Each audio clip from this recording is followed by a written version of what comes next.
Hello, this is Greg Out from Green Greg's coming to you on 9 August 22. Time on deck is 184600 hours Central Daylight Time. My friends, I bring a special guest tonight, David Pyne. David Pyne is the Deputy Director of National Operations for the EMP Task Force on National and Homeland Security, which is run by our good friend, Dr. Peter Vincent Pry, who's also been on my channel several times, as has David Pyne. David, I got to ask you a question. Let's just start out. Let me ask this question. Did nuclear Nancy sink Taiwan? Well, as you know, Taiwan's an unsinkable aircraft carrier that, as General MacArthur referred to it. But so no, she didn't sink Taiwan, but she just may have signed its death warrant in terms of its independence from China.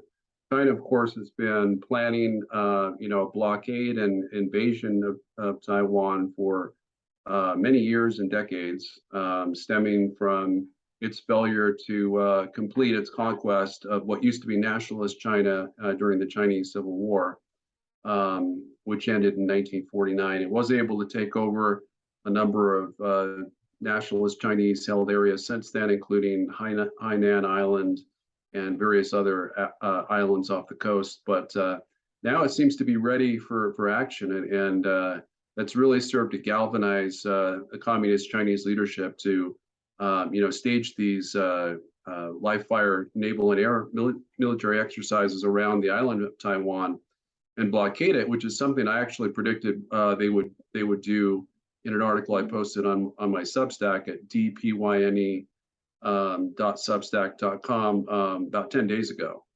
And then I think 5 days later, they actually did it. So. Wow. Of course, I refer to the sinking of Taiwan as a figure of speech. We know an island can't be sunk, but there was that congressman who really was afraid we were want to cause Guam to capsize because we're putting too many troops on one side. Of course, we know an island is not going to capsize or sink, but as a figure of speech, you can sink a nation, a people. And what are we looking at, guys? Are we looking at getting sunk ourselves here in that figure of speech here in America with everything going on? Subject for another upcoming video talking about the weaponization of the federal agencies. That's coming soon, guys. So for all the videos I'm bringing you, please subscribe, bang the notification bell, and click all, because it's a proposition of this channel to help you survive, thrive, and stay out of the hive. And by the way, this is part of our Eyes Wide Open, Head on a Swivel series, because you need to know what's coming at you so that you can prepare and get ready. And in that venue, I'm going to tell you what, you need to go to prepwithgreg.com, prepwithgreg.com. We got specials right now on food that lasts 25 years. Long storage food, 2,000 calories a day, breakfast, lunch, and dinner. Make you a winner, because the competitors don't have that kind of a deal, guys. It's not 2,000 calories a day for a lot of their meals, and that's what you need to survive and thrive when it gets tough. And you can bury the stuff. It's easy to bug out with. prepwithgreg.com. Check it out. Links will be below in the show notes and in the pinned notes to the video. David, tell me, this whole thing really prompted a response from China when Nancy went there. I can't tell that Nancy really did anything for Taiwan except get the hackles of China up. And they went in this great training exercise, what looks like to me to be their preparation for probably initially a blockade of both sea and air over and around Taiwan. What do you think? That's absolutely correct. Yeah, just as I predicted they would, they responded to Pelosi's visit with an air and naval blockade. Now, at this point, it's likely only a partial blockade. And I had been saying, to other people who have asked, as you have, is this blockade going to last? They initially had planned to end their military exercises on Sunday. Then they announced before that it was going to be extended until Monday. And then on Monday, they announced just yesterday that they announced it would be extended indefinitely. They didn't provide an end date for these military exercises. So that to me indicates that this new situation is likely to be permanent in terms of that they're not going to back down. And as you mentioned before the show, they've also announced exercises in the Yellow Sea, which are off the western coast of South Korea. So they're sending a message that if the U.S. gets involved in a direct military war with China over Taiwan, it will quickly spread to South Korea and, of course, Japan. All of those countries will be hit more or less simultaneously because we have troops in both South Korea and Japan. I believe President Yoon of South Korea has already sensed this fact because he would not meet with Nancy Pelosi when she went to South Korea. So he really snubbed her. And then he took tail and went straight to China and met with Xi Jinping because apparently he's trying to make sure that he's not in their sights. You know, the ones that look like this. I don't want to say certain words here on this platform, but everybody knows what I'm talking about. He did not, he's wanting to kind of keep peace, even though he's one of our allies and we're protecting them from North Korea, which is a vassal state of China in all intents and purposes. He is still trying to keep some measure of peace. I don't know if he's doing any good with it, especially considering what China's doing right now. Do you think he did any good with that, or do you think China is just letting it be known? I think that South Korea's fate is tied to our own. If the U.S. were to intervene militarily to defend Taiwan, South Korea is going to get hit no matter how many visits or how good his relations are with the president of China, President Xi Jinping. Really, a lot depends on the Biden administration. President Biden, we don't know if he's leading the White House. He doesn't even seem to be able to lead his own press conferences and take questions. But whoever's controlling our country right now has some big decisions to make. I'm hopeful that President Biden or whoever's leading our foreign policy at this point, whether it's Blinken or Ron Klein, who's the widely referred to as America's prime minister, like people referred to Cheney when Bush seemed weak. They thought Cheney was pulling his strings, and so if we can stay out, I think the fact that Biden is severely compromised to China means that he has not only his personal business ties, his family income is going to dry up if we have massive sanctions against China, let alone a full-scale war. So I think it would really shock me if he deliberately chose war with China over Taiwan, given the fact that he's clearly chosen not to engage in a direct conflict with Russia over Ukraine. So what prompted him to say that he would defend Taiwan, but at the same time, as you said, he's actually lowered some of the Trump sanctions. He's working on taking a lot of the sanctions away from China. The first thing he did when he went in office that all of us in the EMP community got our hackles up over was he rescinded Trump's executive order against buying Chinese components to go in our critical power grid structures, such as our big high voltage transformers, long distance transformers. And we believe to this date that there are cell phone technology being embedded in those transformers that gives them the immediate ability to hack them, to know what they're doing, and even to shut them down and cause cascading failures in our power grid directly. That's insane that we've allowed that to happen. That was his first day in office. So where's he really coming from? On one hand, he talks tough like, oh yeah, we'll protect Taiwan, and they send Nancy over there. But on the other hand, he's doing other business. What's going on with Biden? Well, first of all, let me address your last point on Pelosi. Biden clearly did not want Pelosi to go to Taiwan. He realized it would inflame Chinese passions. He deliberately leaked that Pelosi was going, and he clearly stated that the Department of Defense was against it. And so, but in the end, he let her make the decision. He had the ability to stop her, and he let her go anyway. So that to me shows weakness. I think the reason he did that was because it's an election year. He didn't want to look weak on China. And, there were so many neoconservatives that were saying, oh, now that it's out in public, if we were to cave to China on, the visit of the Speaker of the House to Taiwan, that would make us look weak. Well, guess what? There's more important things than looking weak. It's preventing wars is a lot more important than appearances. Now, I really wonder what her motive was in going in the first place. She's She's a better trader than than Warren Buffett, apparently. Yeah, her husband has quite a record in inside trading. Supposedly members of Congress don't really have direct links to inside trading, but obviously they know a lot.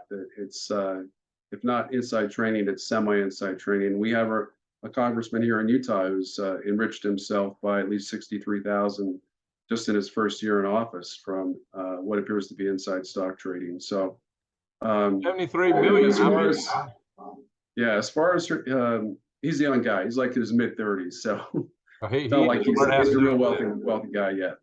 He hasn't learned how to do it. He don't have the strings of that nuclear Nancy has. Yeah.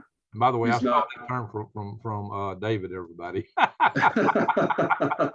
Yeah, I call President Biden Beijing Biden because Beijing, has been pulling his strings up to now. But no, I mean, you raised a really great point, and it's really inexplicable to me why he said 3 times now, most recently on May 23rd, that the U.S. is bound by some commitment to come to Taiwan's defense. Well, as anyone knows who studied Taiwan, the U.S. did have a mutual defense treaty with Taiwan we did not abrogate until 1979. And we had nuclear weapons there until 1974. We pulled our troops out in 79. So we have no commitment. Not only do we have no commitment to Taiwan militarily, we also have no plans. There's no contingency plans. There's no joint planning with the Taiwanese Defense Ministry. So if there was an invasion, we have our own plan, and Taiwan has a separate plan. And there's no communications. There's no knowledge. I mean, the idea that we could just swoop in and save Taiwan when China has 10-to-1 naval superiority in the Taiwan waters is really quite farcical, and I think it's absurd. And it's, to me, the vital national interest of the United States is to stay out of a third world war with Russia and China. We're not prepared militarily. I mean, even conventionally, we even if you were to go back in time to 1944, take out, make cyber, nuclear, and EMP weapons, non-existent, and fight a purely conventional fight between the U.S. and China using the militaries we have today, we would lose unquestionably. And we've had 18 different military wargaming exercises over the last couple of decades. We've lost every one. Now, of course, to my knowledge, in all of those exercises, China did escalate to the nuclear level, at least at the feeder nuclear level, and was able to easily defeat us with feeder nuclear weapons, which they have a massive superiority in the area. They have the largest nuclear capable ballistic missile force on the planet. A lot of people don't realize that, and they likely have a larger strategic nuclear force than we have today because of their massive ongoing buildup, which will give them nearly 3 times as many strategic nuclear weapons that we have within the next 2 years, according to my estimates. And yet we're sitting here talking about negotiating nuclear parity with just Russia, and Russia's not even let us go over there and inspect their weapons under the START Treaty. They've already broken the START Treaty. How can we negotiate nuclear parity with one nation with another nation coming up that's going to match or surpass in just a few years what they got when they both can attack us? That's nuts. I don't see how we can even go there. It's all got to be put together in a holistic picture of how the alliances are going to be paired off. And I just don't see that. I think that we are incredibly weak. We've left ourselves wide open to first strike, as you and Dr. I'm getting brain lock here. Peter Vincent Price always told us that we are extremely vulnerable here to a first strike. And if either of these nations did a first strike on us, they could wipe us out. I even did a video on this. I called it How Russia Could Defeat the United States and Take Back Alaska. And then I added on paper because I don't think they could actually possess Alaska due to the citizens there. I lived in Alaska 2 years. I know the people up there. They're tough and armed to the teeth. And reportedly, Russia and China actually do have plans, contingency plans to invade and divide up Japan, Alaska, and Hawaii. So Your point's well taken. I mean, in the event of war, Alaska would probably be Russia's top target. Oh yeah, yeah. I don't doubt that they would target it, but they might get Anchorage, but they would have a hard time inland. You know, Anchorage just any other big city almost. Just happens to be in Alaska, but once they get past the city slickers, they're going to have a tough time. But all that aside, then maybe they'll go further. You know, Xi Jinping has expressed a whole lot of interest in crime in America. And he's said repeatedly, oh, well, the United States needs gun control because you've got too much violent crime in this country. Now, why in the world is it his business? Why is he talking about that, especially all the violence he promulgates in his own country against the Uyghurs in Xinjiang and other places? Why is he so set on concerns about crime in America? So that's that's the exact reason. I mean, you just answered. Yeah, well, that old adage about, you know, what something's going to be hiding behind every blade of grass. Yeah, so I think you answered your own question. That is, the reason he brings this up is because we keep bringing up his genocide of the Uyghurs in Xinjiang. So well, that may be it, but what, you know, this is a far pitch, and I'm not saying this is the case. So don't nobody quote me. Oh, Greg said this is going to happen. No, I'm just thinking out loud and wondering and just trying to put together this puzzle in my head because there is an outside possibility over here. You know, it just makes me wonder is maybe the powers that be. You know, I think that really that there are certain elites in this world that hate America because we're independent, because the core people in this country love freedom. And that's an anathema to everything they stand for. They don't want freedom, they want to control. And I don't think they can really control the world like they want to as long as we are powerful and freedom loving as we are. And they're going to have a hard time getting a handle on it. Maybe someone would really like for us to get into it with Russia or China and be held hostage to them in the manner that Dr. Pry talks about. Maybe some of these people would love it if we were invaded. If we had the kind of scenario where a country could take out our nuclear forces and then hold our cities hostage, what's to keep them from actually invading us if we don't have what on my channel I'll refer to keep the platform from getting too excited. There's the word nug. I kind of, you know, invert the letters, if you know what I mean. Of course, you got to feed nugs. They eat kibbles, you know what I mean. But what's to keep that from happening? The only thing that's going to keep that from happening is the continued existence of our nuclear deterrent. So our nuclear deterrent is aging and it's increasingly obsolescent. I'm actually writing an article about that, about an alternate nuclear posture review, which would right-size our nuclear forces to meet the threat. Currently, I project, by 2024, Russia's going to have at least 3,300 strategic nuclear weapons if they don't have that already. China could have. So Richard Fisher, who's a prominent naval analyst on the Committee for the Present Danger of China, just did a video webinar today in which he said that China could reach 4,000 to 5,000 total nuclear weapons within the next couple of years by his estimates. And I think that's probably pretty accurate. I would say probably 4,500 is what I'm predicting that they'll reach. So that's going to be nearly 3 times as many as we have for China alone. If you combine the two, you're looking at 5 times more nukes than we have at the strategic nuclear level. So with that, as you mentioned, they will have nuclear supremacy.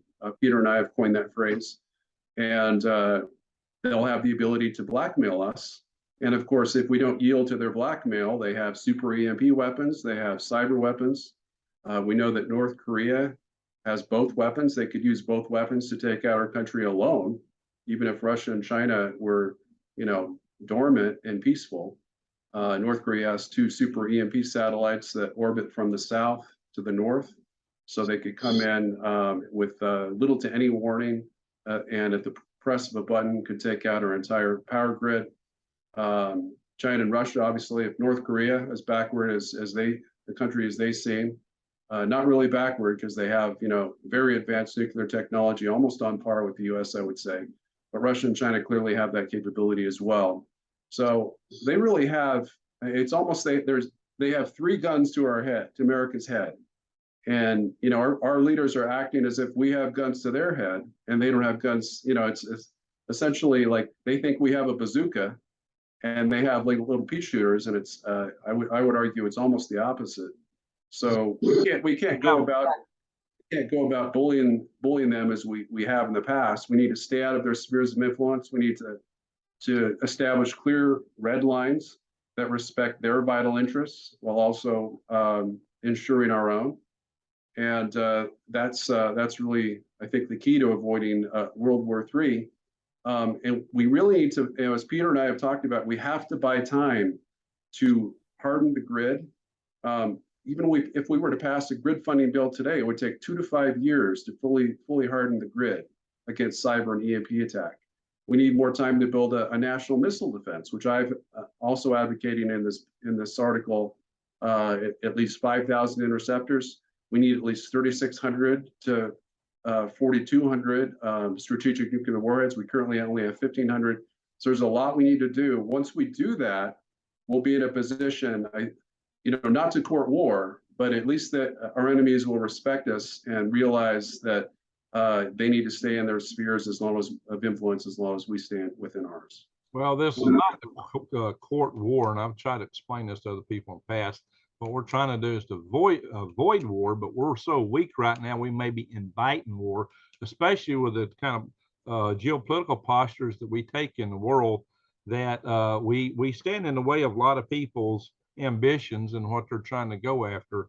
And it's not to say that we won't have a lot to lose if they achieve their positions. I'm not saying that at all. But what I'm saying here is that peace through strength has been what's worked for us ever since, for the last 77 years at least, or a little bit longer. And for those of you that don't know, Dr. Pyne, I'll probably have him back on our channel because he's got an article out there talking about how the atom bombs didn't actually win the war in Japan, how Japan was actually already poised to surrender the United States. That's going to be an explosive topic, and you'll want to see that. That's very explosive, kind of the nukes. I mean, that is, you just hold on to your britches, guys. That's going to be something. But anyway, so let's get back to this. So given the prospects, let's go back a little bit. You talked about the use of tactical nukes from China, and we were concerned about tactical nukes from Russia right now.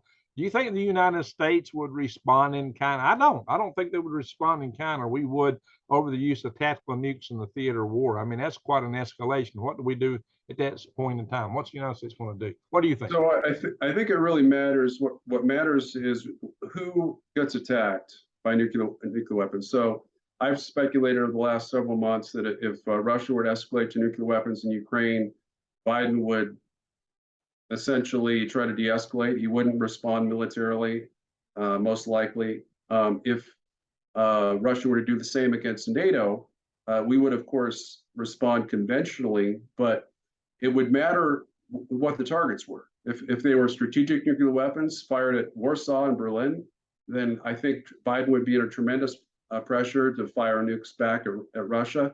But if they were used in a battlefield situation where several tactical nuclear weapons against military bases that were maybe away from urban centers, I don't think Biden would respond with nukes at all. And I think it'd be the same situation in the Pacific. If one of our military bases were nuked, then I think Biden would respond in kind. If on the other hand, Taiwan were hit with nukes, I don't think Biden would respond. If it were, other allied militaries that were hit militarily with nukes, I don't think Biden would respond with nukes. He would respond, of course, conventionally. So I think I have a good read of the Biden administration on the nuclear front.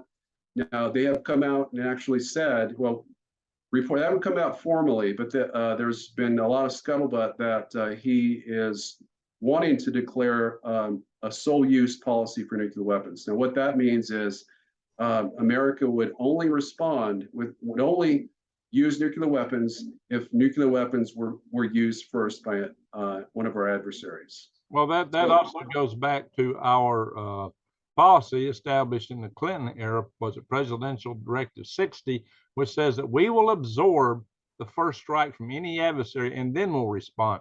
The problem is that we've got so little to respond with, and if the EMP attacked us, we ain't got no way to respond at that point. We're beat, and that's why I was making the illusion that, not illusion, but alluding to the idea that we're wide open for a first strike. We're almost inviting a first strike upon us, and that would put us in a position of nuclear blackmail. And that's where I was kind of going. That a nation, if they or if the elites of the world, whoever don't want America in the center of the picture, this might be the ideal picture for them to put us under pressure, under coercion. So we basically got to submit in some fashion or other to China, Russia, or some combination thereof, which might lead to something of an invasion, at least of parts of even mainland United States, continental United States, like maybe the West Coast and a few other areas that they might want to pick off, maybe the Northeast. I think they may not venture too far inland because they will meet a lot of resistance. But blue states, I don't see them resisting a whole lot, at least not the urban areas. Yeah, you're absolutely right. So we effectively have a sole use. We have effectively had a sole use nuclear policy since 1997, and when Clinton signed PDD 60. So that's something I actually hadn't thought about, but that's absolutely true.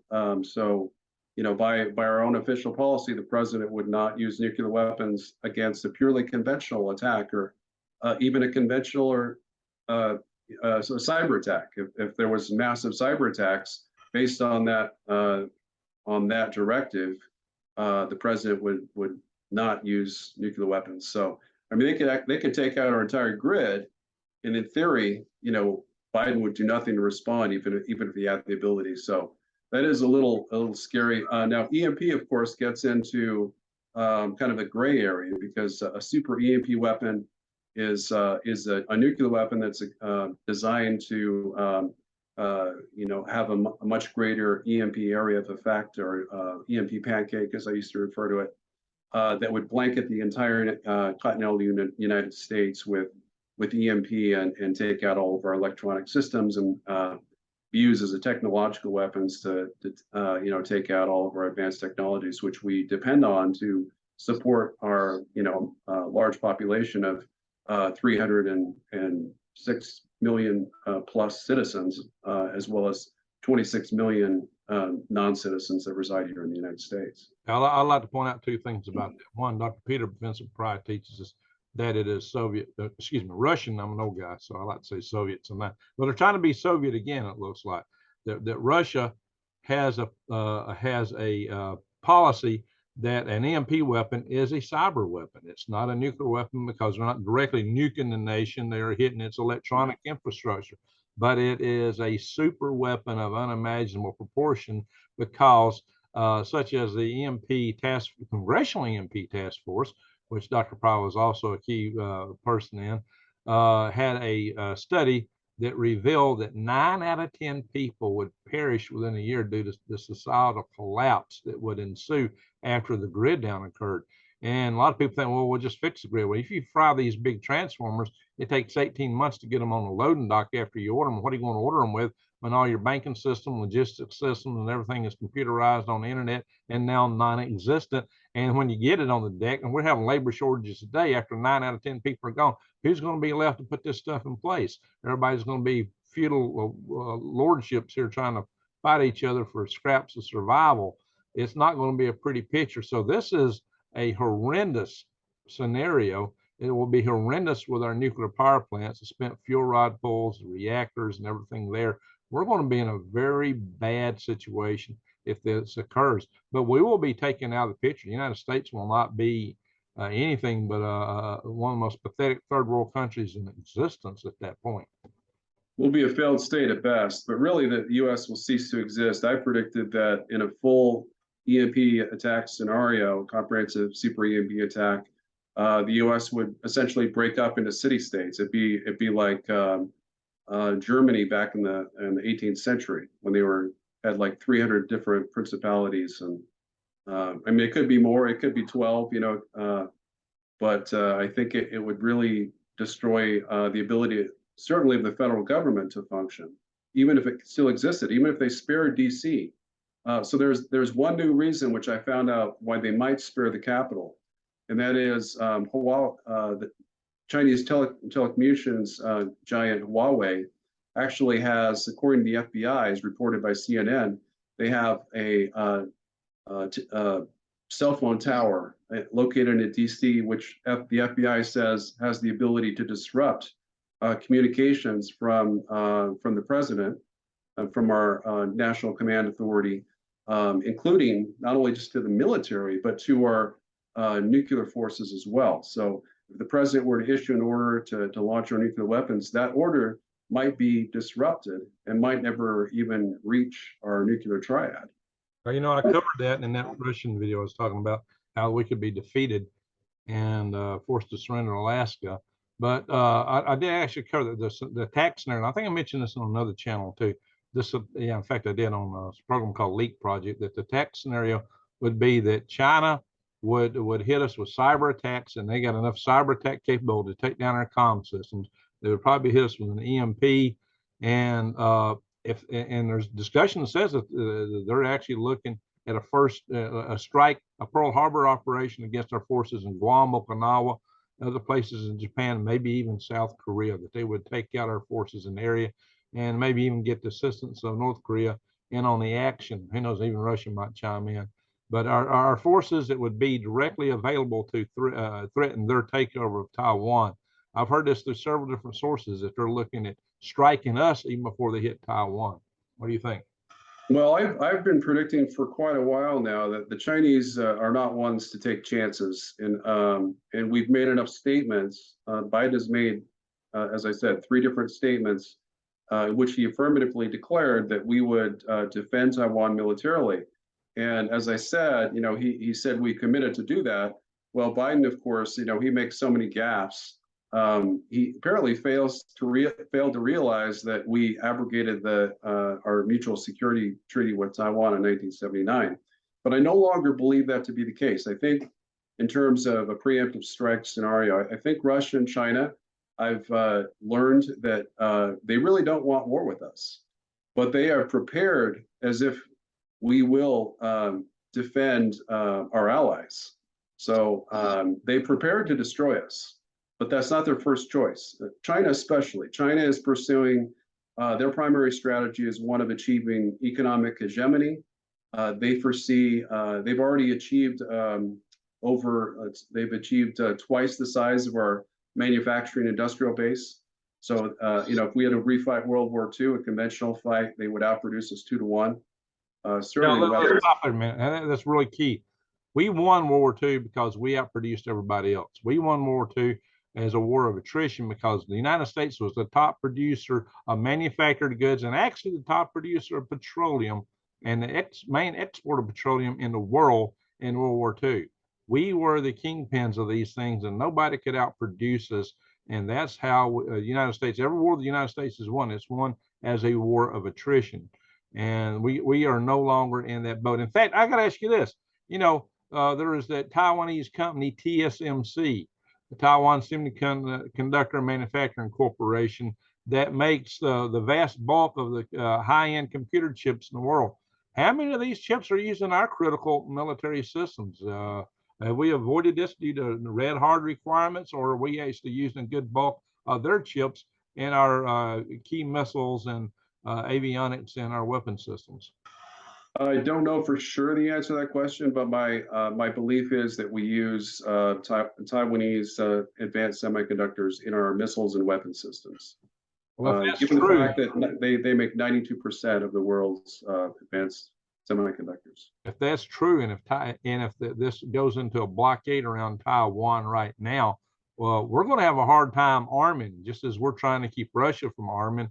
And apparently, Russia's still getting. And what the Ukrainians are finding when they take apart the missiles that don't explode or at least leave avionics around, that there's American chips in all the Russian avionics or all their missile systems. And they're apparently able to still smuggle them in through various means. And they're not always the highest end chips, but they're sufficient to, they're dual use. I mean, they might be, and we haven't even embargoed a lot of these chips, or there may be gaming chips or something like that, but these are quite, you got to think about the V2 rocket didn't have a computer at all, and it was able to bomb blocks in London. So Russia's apparently been quite capable of acquiring chips to operate their systems. How are we going to be looking if Taiwan gets taken in terms of meeting the objectives you're pointing out what we need to do to be sufficiently strong? Well, so I've watched a heck of a lot of webinars with top national security experts and government officials, former government officials such as Mike Pompeo, Defense Secretary Esper, and you know, a lot of them talk about fighting a war with Taiwan that would last months, if not longer. And my opinion is very different. I think that a war with China would inevitably involve Russia and North Korea if it's a direct military conflict, and it would be very high, very intense, very high intensity. It would quickly escalate to the cyber, EMP, and nuclear level. It might take weeks, depending on how we respond. So the problem is, I want to repeat that. That's worth emphasis. You say a war with China would probably perhaps be weeks, would probably bring in North Korea, which I definitely believe North Korea coming in, and probably Russia, especially with everything going on there. But you're saying you believe this would escalate to nuclear in a matter of weeks? I do. Yeah. So the U.S. war plan that I've seen, and I don't know officially, but in terms of what these national security experts talk about, including the liberal internationalist ones that are Democrat leaning, they talk about bombing China, bombing mainland China with conventional military strikes. So these would be attacking the ports, including where the submarine pens are. We're talking nuclear missile submarines. Every single one of China's submarines likely are equipped with a limited number of nuclear weapons, including their diesel submarines. So they have nuclear cruise missiles, and we're gonna bomb their nuclear assets. We're gonna take out their missile sites, which are dual-use nuclear and conventional missiles, and we're gonna expect that China's not gonna respond with a nuclear response. It's absurd. So wait a minute. You talked about unsinkable islands earlier in this show with Taiwan. There's a whole series of unsinkable aircraft carriers, if you will, all around the South China Sea that has been heavily fortified, heavily armed, and the Chinese have the rocket forces you mentioned earlier. The entire branch of the military is rocket forces, just like we have the Army and the Marines and the Navy. Well, Marines, of course, are part of the Navy. Like the Army and the Air Force and the Navy, they have rocket forces, and they have the DF-71s, the DF-21s, the DF-26s is for basically this type of warfare. They call them Guam killers and carrier killers, and they got thousands of these. And they got the hypersonics. I believe the DF-17 is hypersonic. They've got other missiles that are coming to the fore real fast, and how do you got they got that aerial defense, aerial denial scenario where they've set up to keep us from getting close to them, but to do the kind of operation you're talking about, we got to get in through that and get in close to their mainland bases. You don't do that until you take out that other stuff, and even then, these guys are shooting all this stuff from mainland. You got to take out those missile bases too. Where are we going to come up with the wherewithal to take all that out? How do you do that? Well, I mean, we could certainly. I mean, I guess the theory is that, I really do think that U.S. Leaders are realistic enough to believe that China's going to hit, at least they believe they're going to conventionally hit Guam and the North Marianas and Okinawa in the first few days of the war. So it's hard to see how they believe that we'd have the military assets to do what they feel we need to do. Now, we certainly would have a limited capability to use submarines, and we could land Navy SEALs and saboteurs. And China's they had a video on May 14th that was released in which they talked about defending their nuclear reactors against sabotage by U.S. saboteurs landing from submarines. But we certainly could conduct cruise missile attacks from our submarines. They of course have they have a very advanced air defense system, much more advanced than we have in protecting the U.S. homeland. Not as good as Russia's. Russia has the best. They also have they may have a joint missile defense system to defend against our nuclear missiles as well. Russia has a huge amount of ABMs, advanced ABMs, S-400 and S-500, about 10,000 total. So that's another thing that I think we need to focus on is to try to match, or at least have half as many ABMs as Russia does, so we can really deter a nuclear missile attack. Well, a couple of things. We got to increase our inventory of cruise missiles, especially the long distance standoff type weapons. We've got to increase our inventory of, ABMs, as you mentioned, theater ballistic missiles like THAAD, the Aegis.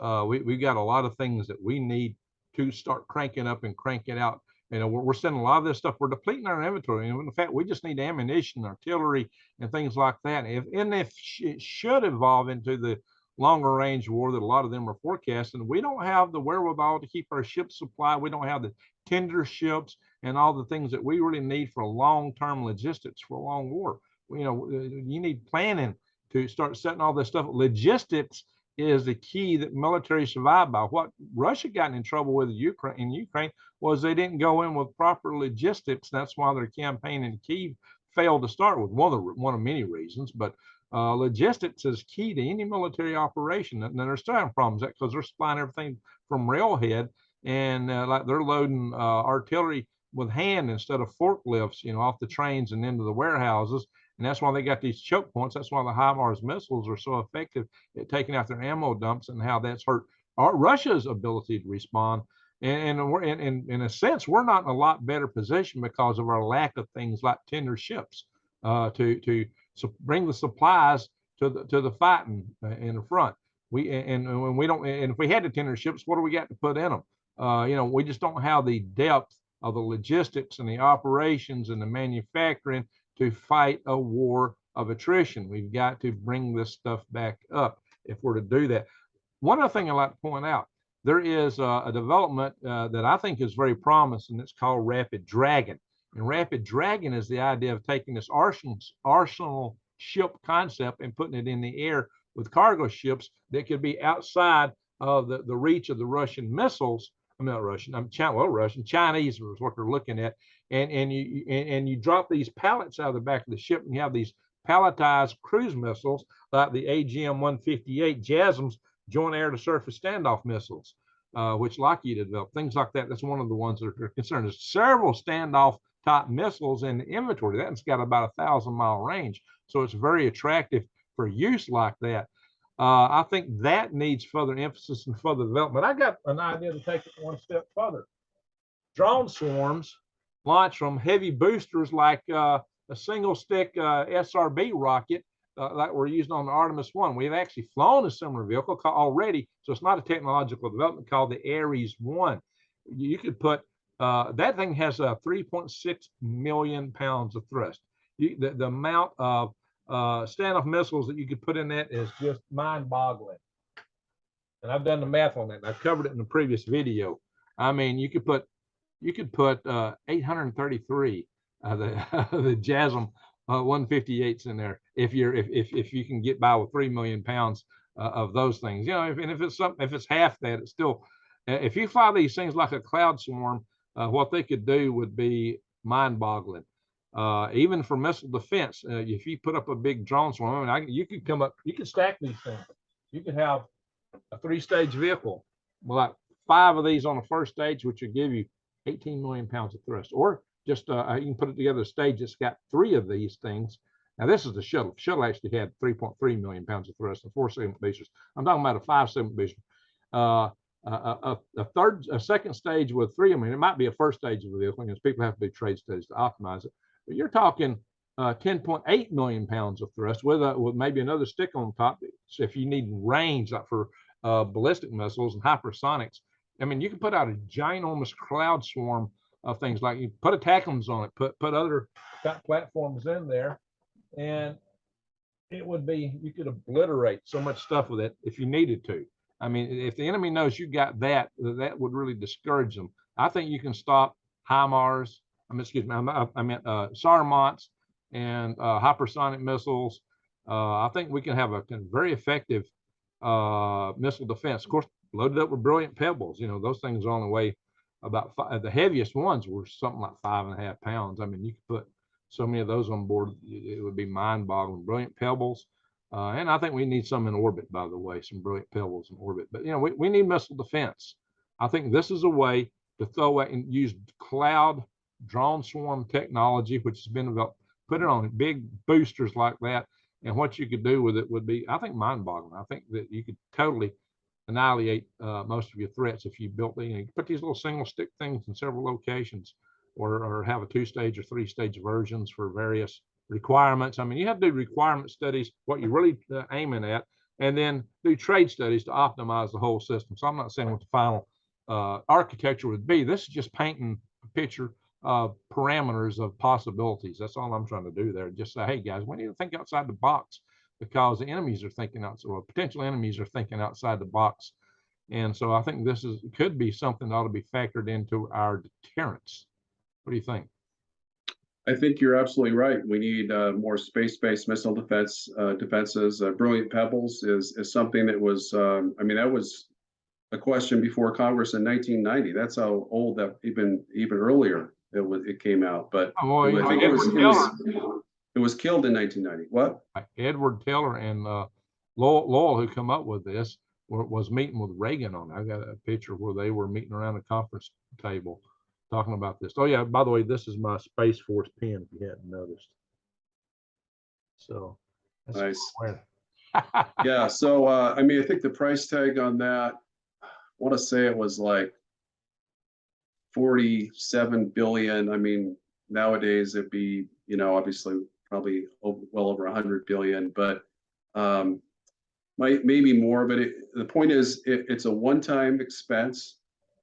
Just like hardening the grid would be, by my estimates, 30 billion to fully harden the entire national grid. That's a drop in the bucket. Our defense budget for this year alone is going to be 850 billion.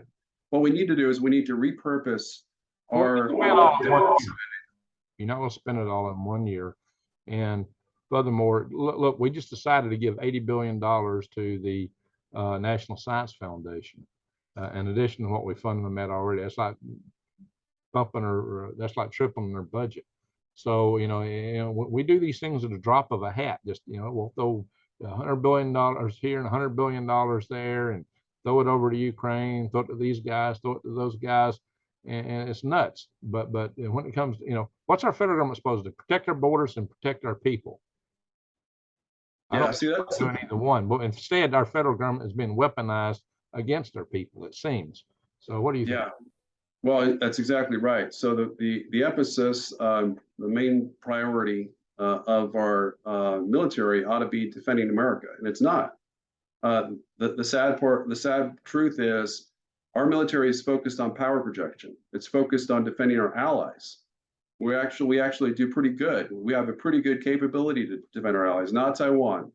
As Trump said, Taiwan is 100 miles or 100 times closer to China than it is to the U.S.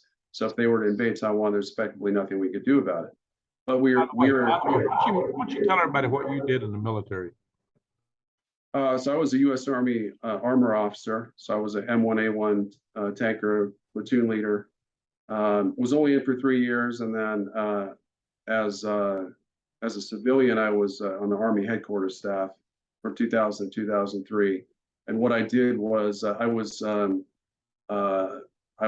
over Army R&D cooperation with the former Soviet Union, Eastern Europe, the Middle East, and various other countries around the world. But you became negotiator, right? Became what? Negotiator. We're getting some feedback here. I can hear it on your side. Yeah. I negotiated international arms control agreements. Absolutely, I drafted and negotiated them. So one of your credentials here. Yeah. So my latest specialty that I like to emphasize is conflict resolution. I've written as you may be aware, I've written a 15-point peace proposal for a peace between Russia and Ukraine that I think would be fair and equitable at both sides and realistic in terms of what they might accept. With the exception of the popular referendum idea, I'm not sure if Russia would accept that in the Donbass or not. But Reagan and Nixon, the whole idea of peace through strength, it really is about peace. The neoconservatives have tried to steal that moniker, just as they claim to be America first when they're America last. Their policy is war through weakness. You know, they want to fight every war while we're still weak instead of rebuilding our, you know, not one neoconservative in Congress supports increasing the size of our strategic nuclear deterrent. It's absurd. I haven't heard a single one say that we need at least, you know, 500, let alone, you know, 5,000 ABMs. They're not focused on that. They're focusing on defending Ukraine, defending Taiwan, trying to show Russia and China who's boss. I mean, they live in a unipolar alternate dimension. You know, we don't live in a unipolar world anymore. I don't think we ever did. But the unipolar moment in the 1990s that people like to talk about, it's long gone. You know, we live in a bipolar world. Russia and China are on one pole, we're on the other. It's two nuclear superpowers against one. We have to be realistic about that if we're going to avoid, you know, provoking them into a World War III that they would win, but they really would prefer not to fight. So the way to do that is through what Nixon called peaceful accommodations, and Reagan was actually very good at that. He concluded a lot of arms control agreements in which we, you know, we gave up, for example, all of our ground-launched cruise missiles and our Pershing IIs, IRBMs in Europe. I mean, that was a huge concession in exchange for SS-20s. But you know, if anything, Russia benefited from that more than we did. And yet he did it, and he, you know, it may have made a degree of a strategic sense. So we need to have strong presidents, of course, you know, who are committed to rebuilding our military, but mainly our strategic forces, our strategic offensive and defensive forces, rather than our conventional military, because we could have the strongest conventional military by a factor of 10.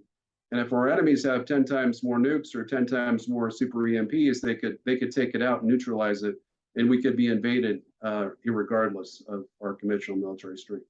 Amen. That is it right there. And you got to remember, Reagan started out by building up our defenses. Is from the position of strength he negotiated these treaties that disarmed both sides to a great degree, but he had to get that position of strength first. And a lot of people think of his strategic defense initiative, popularly known as Star Wars program, which I used to work on. There's one of my calendars I got from the program when I worked on it. A lot of people think that is what really bankrupted the Soviet Union, because they tried to keep up and they realized they couldn't. I think there was other factors involved, but I think that may have been a piece of the puzzle. And you know, so the Soviet Union really tumbled after all this, but they're trying to claw their way back up today to become a new Soviet Union. So we got to be very careful how we proceed here. But peace through strength, I talk about that. I talk against war on this channel all the time.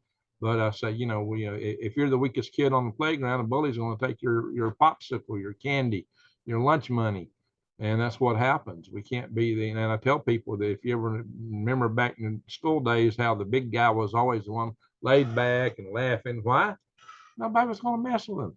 He could be jovial. He could afford to. And if you look at nature, what animals are the most playful? Predators, because they can afford to be. So it doesn't mean that they got, you know, it don't mean you got to go out and wantonly. You wouldn't go out and wantonly just slaughter stuff. I mean, they have to eat, but they don't go out and do anything more than what they have to survive in that regard. And no way am I advocating war. I think there's good people in every country on earth, every race, religion, creed, color, and every village on this planet. You'll find good people. But we get played against each other. In some places, there's a lot of propaganda, including here, and control of information. And we're painting a perspective that Americans don't hear too often because of our own, the way information is squeezed in this country. You know, it's just hard to get the truth out on platforms. And I try to do that, or at least paint other perspectives here, David. So what do you recommend going forward? How do we get ourselves in a position of strength and peace and prosperity to get through? I tell people this. I say, look, I believe the demographics of China and Russia are like this, that in 20 years, they're not going to be a threat to anybody. They're going to be toothless old bears and dragons. We'll see a new era if we can just survive the era we're in right now. And to do that, we got to avoid war. How do we get there? There's several steps. I think maybe there's 7. that I proposed. The first step is to provide strategic clarity to China in regards to Taiwan. And that strategic clarity is not what the neoconservatives say, which is we will absolutely defend Taiwan militarily against any Chinese aggression. It's that the U.S. will not involve itself in a Chinese, a Sino-Taiwanese conflict or war, but we will defend our allies. We'll defend all of our treaty allies in the Pacific, which are Japan, South Korea, the Philippines, and Australia. So if those countries are attacked, we'll go to war to defend them. If our territory, obviously our military forces are attacked, or our bases or U.S. territory, we will go to war to defend them. But we will not go to war over Taiwan. Taiwan is a non-negotiable issue for the Chinese. It's a vital interest. It's like Ukraine is to Russia. It's a red line we cannot cross.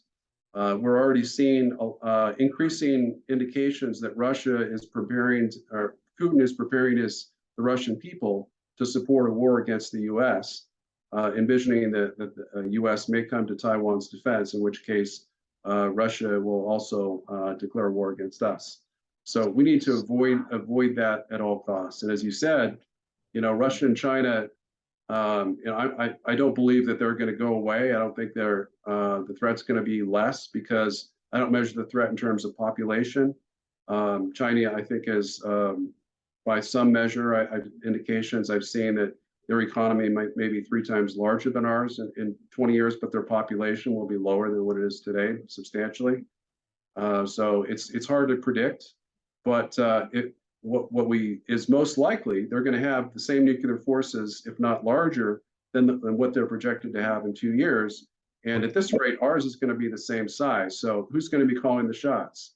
I think it's going to be them. Even, they're going to be able to blackmail us, and we won't be able to blackmail them. So that's not a situation we want to be in. The way to do that is to get out of that is to double or triple the size of our nuclear deterrent, modernize it, build a massive ABM defense system. I'd love to have 10,000 ABMs like the Russians, but I settle for 5,000. And then we need to harden not just our entire electrical power grid, but all of our key critical infrastructure to the maximum extent possible, so that the threat of a super EMP attack does not become existential for us. Certainly, an EMP attack, if we had super EMP weapons, which we don't, if we were to use them against Russia and China, it would still cause serious damage, but it would not be an existential threat to them. It would be something that they could be resilient and they could recover from. And that's what we need with ourselves as well. And we need to divide the Sino-Russian alliance. I've been saying since 2000 that the greatest existential threat the U.S. would face in the 21st century would be the Sino-Russian alliance, the military alliance between Russia and China. We've seen that China has fully backed up Russia in in their war against Ukraine, not directly, because the terms of their alliance, as I understand it, is specifically against direct U.S. military intervention. So if we were to send troops into Ukraine today, I think China would wage war against us directly and attack us in the Pacific, and vice versa. If we move against China and Taiwan militarily, then I think Russia would certainly honor their commitment to support China and attack us in Alaska and Hawaii and in Japan as well. They could also expand those attacks to hit our NATO allies. So those are some of the solutions that I have, as well as decoupling our entire economy from China. I think that's critical. That's how we become economically independent and strong again.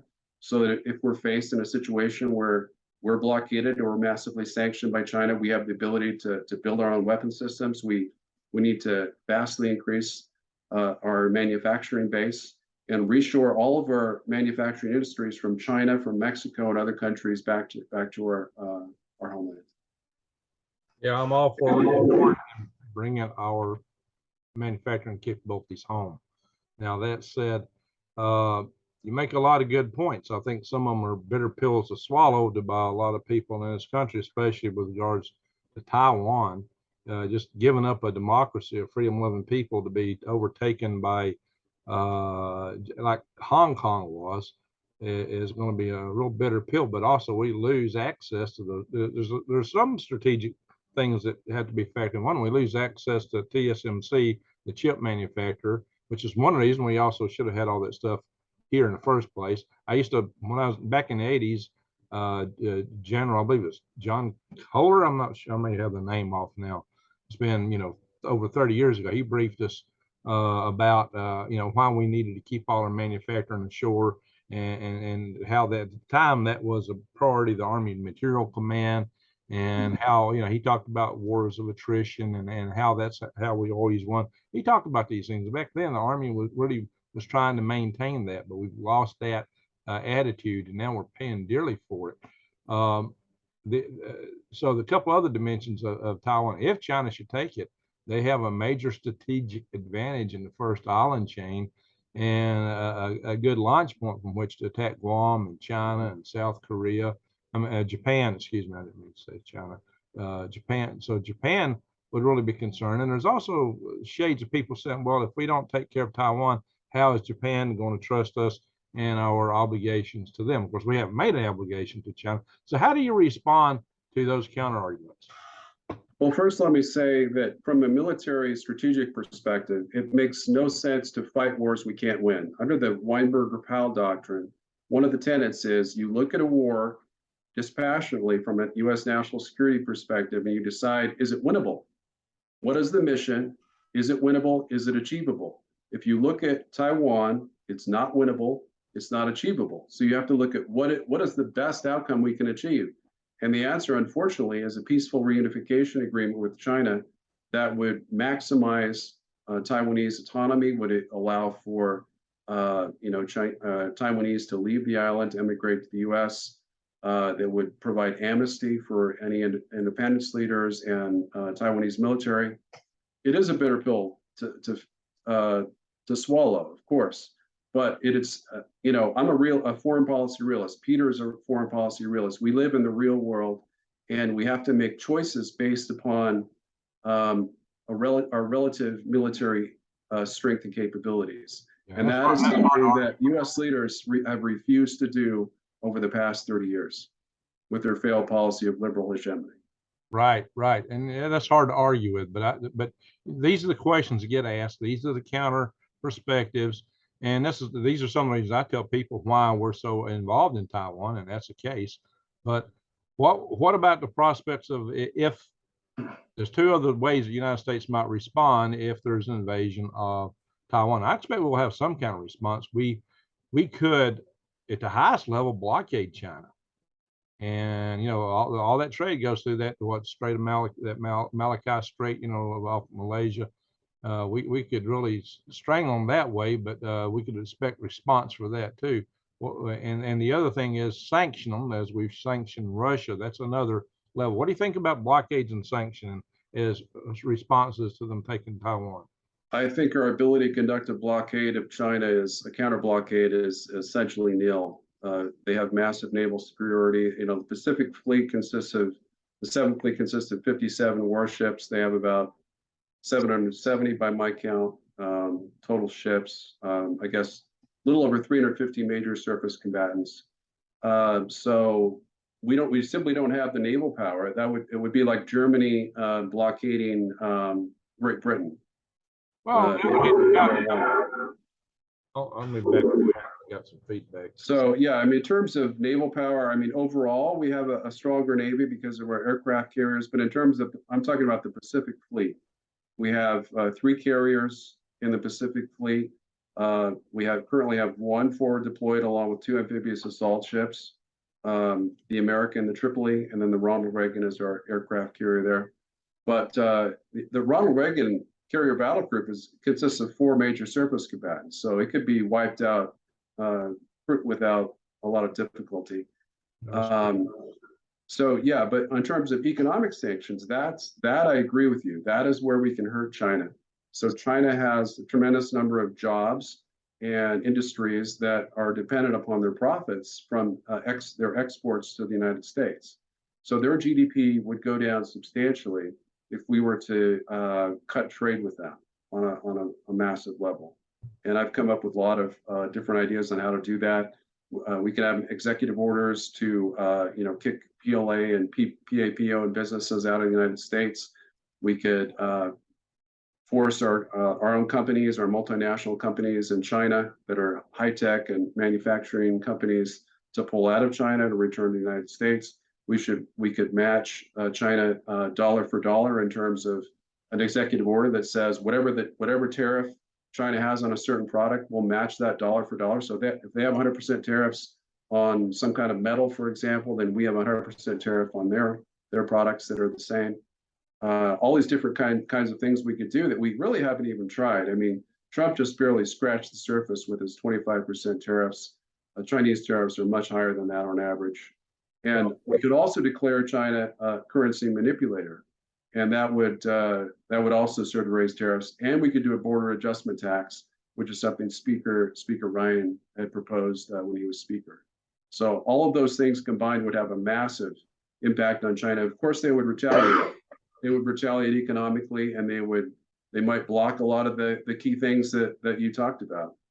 But that's part of us cutting the cord of dependence to China, because they're transforming our country, whether we like it or not, into a third world colonial economy designed to support Chinese manufacturers and Chinese industrial power. And if we don't stop it now, we won't be able to stop it in the future. I think you got a good point there. And the other thing is that China is far more susceptible to economic sanctions than Russia, because China, other than real estate, which is a third of their economy, and that's imploding. The real estate market in China is imploding. Their banking has got huge issues, but their export market is their lifeblood. And that's what's really bringing their money in. And China also requires a lot of resources from outside. China's not a resource independent nation nearly as much as we are. And it also happens their labor costs are going up. They've gone up 16 times over the last several years. And so we can practically produce here in the United States very, very much probably cheaper than China today, given energy costs and these things. So they're very susceptible to that. I might take a little bit of debate. Let me ask you one final question. What about this? Navy, they've got more ships, but their ships are mostly short range, good for like 100 miles. So they're in for protecting their inner circle. But if you're trying to stop the trade going through the strait in Malaysia or something like that, how do they project that power there? I know that's why they got the 9-dash line. It's there for that. How can the United States? I mean, I've heard India believes that they can block that trade if they so choose. There, if they get a war with China, that's part of their policy. Are you sure that a blockade couldn't be made effective? If not now, maybe after AUKUS comes into play? Yes, I'm sure. Not only can we not blockade China, but even if we did, they produce all of their necessities. Really, all of their key necessities they produce right there in China. Now, of course, there are resources they need to import. Most of those are food and raw materials. But they've stockpiled a year and a half's worth of food. They literally have stockpiled 50% of the world's grain, corn, and wheat and rice. So I mean, they're ready. They plan this well in advance, and their timetable is very near term.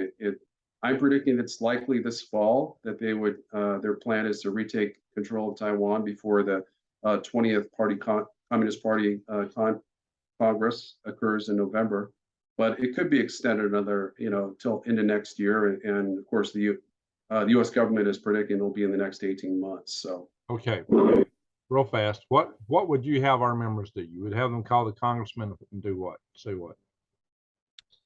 I would advocate that they look up my articles. That if they were to look up David T. Pyne, that's Pyne, and national interest, you can see my profile. And that lists all of my latest articles on the national interest. And those are articles, the peace proposal with Russia, that's the solution, I believe, to end the war in Ukraine and the threat of Russian nuclear escalation in Europe. And then with China, there's an article about Taiwan that essentially says we could live in a world where China controls Taiwan as long as we maintain our entire Indo-Pacific Alliance system. So as I said, We have treaty allies. We have 4 treaty allies in the Pacific. If we were to draw a red line and say this is the line that we will respond, and we won't rule out the use of nuclear weapons in defense of our allies, then China will respect that, as long as we respect their red line, and their red line includes Taiwan. So this is where we need to go. We need to the way to peace through strength is by recognizing the vital interests of other countries in exchange for them recognizing our vital interests.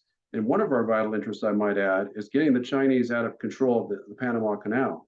Amen. So we could make some trade-offs and negotiations. We could give them control of the Singapore Straits in return for full Chinese military withdrawal and withdrawal from control of both their bases on the west and east side of the Panama Canal. Okay. Well, there's a lot there. Last thing, these are the ideal things. This is what we should strive for, and this says we got hope. But given administrations and how fast all this stuff is moving, do you foresee a war coming? Are we heading for World War III? What are you really feeling? I'm very worried that we're heading for World War III by October. But I do think the chances are higher that we could avert it. Then we'll get into it. So I'd say the chances are less than 50%. We'll see a World War III by October. Probably actually a lot less than that, but still a very substantial and a disturbingly high chance, maybe in the 30 to 40% range. Oh, so it really all depends on how Biden acts. It depends on whether I'm right about China. So far, I've been right. They're doing a partial blockade. They haven't ended their military exercises like they said they would. They've extended them indefinitely. It's possible they could pull back at some point and restart it at a later time.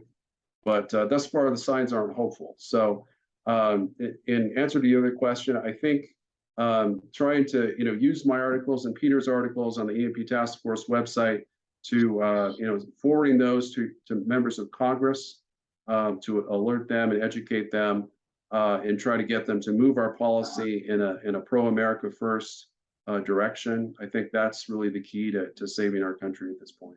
Okay, let's do what we can. Hope, pray, and act. And send me your link, and I will post it to your national interest articles. If you got one link that covers the whole thing, send it to me. I'll post it in the notes, and I'll of course put the MP Task Force in the notes. David, as always, I really appreciate you. You think outside the box. You swim up river against the current, but you're doing it in the name of trying to promote peace, trying to avoid war. And right now, that doesn't seem to be too popular. So keep up the good work. Thank you for coming on. We'll have you back again. Thank you. I can think of a follow-on of this, and also I still want to talk about the how World War II unfolded at the very end. You got some very interesting perspective on that. So with that, I'm going to say, David, thank you very much. Thank you for being here on this channel, and we'll have you back. And everyone, please again, subscribe, bang the notification bell, and click on and check the links out. Thank you, everyone. Thank you, David, and Greg out. Thank you.